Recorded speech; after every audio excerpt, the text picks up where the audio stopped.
So because my neighbor is able to do Shirshasana, if I jump down and stand up on my head and collapse down and injure some of my ribs and some of my spines, it is going to be a trouble for me. Then I'll say that yoga is not good. That's not so. That's why what they have said, what Patanjali has said, he has not named anything. He has said that which gives you sthira sukha, that which is prayatna shaitilya and ananta samapatti, that is asana for me. That is the asana for myself for today. Tomorrow my capacity will increase. Then my sthira sukham will be at a better position. Maybe day after tomorrow I will be able to attain more better stage, more better. So this betterment will happen only when I am giving 100% of mine on that particular day. I should not try to make it 500% on the first day itself. Mera 100% will, that percentage 100% will remain, but my percentile will increase. Do the people understand what is percentage and percentile? So when I compare it with a mob around me, it becomes a percentile. Even if I am giving 100%, it may not be 100 percentile. So slowly and steadily, I will reach to that 100 percentile. What I have to look in is that, am I giving my best for that day? That is enough for me. I should not be straining myself ahead of that. So what he says, no force, no strain. No strain, no force, a total effortless movement.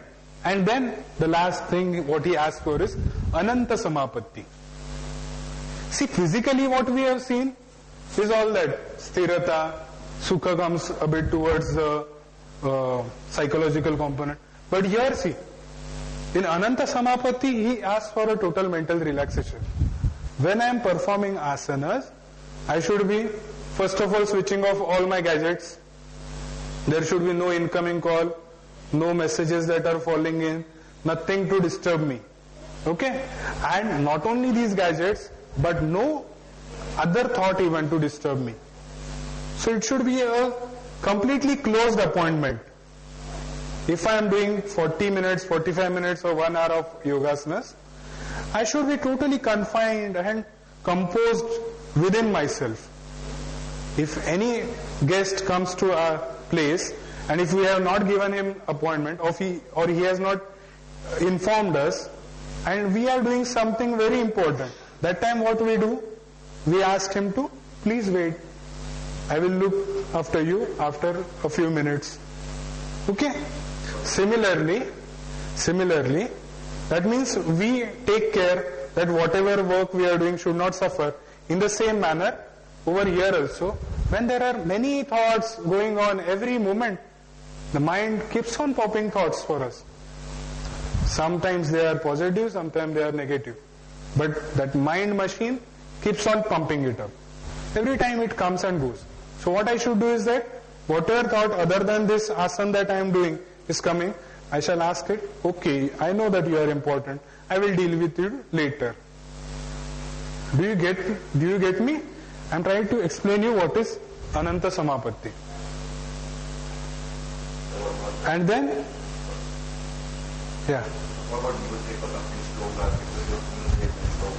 Bicycle or not bicycle? See, this is whatever we take help of other amenities and facilities is all maybe supportive for creating an atmosphere, it is fine. But finally it has to be within oneself. That's why when they tell us about something that is that anahata nada. What is anahata nada? It is that sound, frictionless sound that is created inside. That doesn't mean what is coming out from some sound machine outside. So, the more and more we get composed inside, instead of creating more and more extroversions by putting on some music or something else, in the initial days to keep us cool, it may be fine. But as you become a regular practitioner, you should try to make a total silence within yourself. And then focus upon whatever you are performing. Even if I am lifting my hand, this hand I am lifting 100 times in a day. for any particular thing, switching on and off a particular thing or anything. Many times catch in the train I am holding up. But when I am performing asana, that time when I am raising it, say if Tadasana, see, raising it directly, you all can also try. Raise your hands directly, straight up. And just feel them, what happens. Okay? Now again place them down and now slowly make the movements. See, raise them up to your shoulder height, move them face to face, palms face to face, then raise them slowly.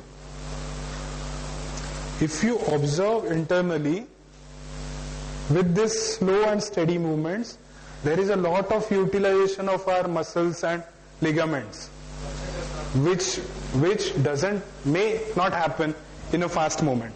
In a fast movement, a bigger muscle may just pull it, but when the final position is attained, we say that I have raised my hand. But no, raise it slowly and steadily and just feel the amount of pressure and strain and stretching that you might experience.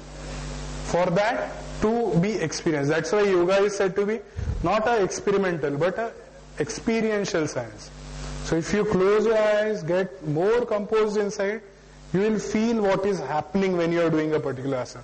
So no matter if I am doing only 10 asanas, no matter even if I am doing only 4 asanas, but if I am doing it with that gradual pace and a proper manner, with taking into consideration all these concepts, sthira, sukha, prayatna shaithilya, ananta samapatti, then it will surely give me whatever benefits I have to get out of it. So what he says, there has to be a mental relaxation, and then they have said something, ananta samapatti. What is ananta? Many gods are also named ananta. So it is endless. So it is an infinite entity. So when I realize that I am just a drop in the ocean, that time, when I realize that time I become the lightest person on earth. Because I am just a part of that ocean.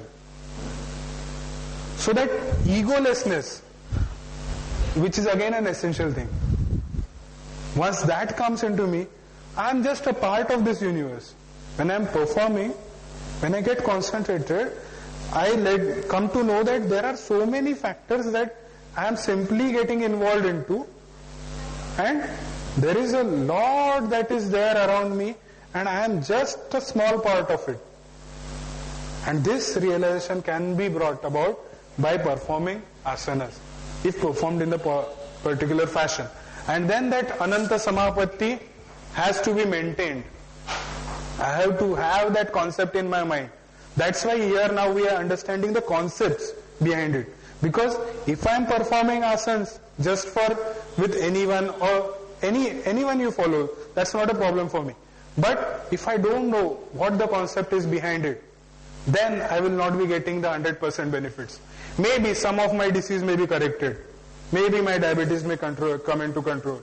Maybe my blood pressure may come into the normal range.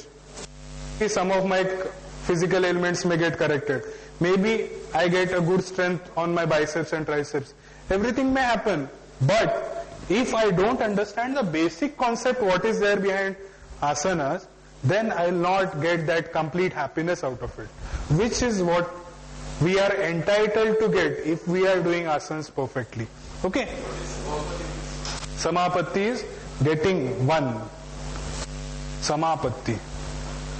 So, I know that I am a small entity, at the same time, I am one with the whole infinite. So that creates me, that's what I said, na? When I know that I am just a drop in the ocean, I am there in the ocean, I am one with the ocean.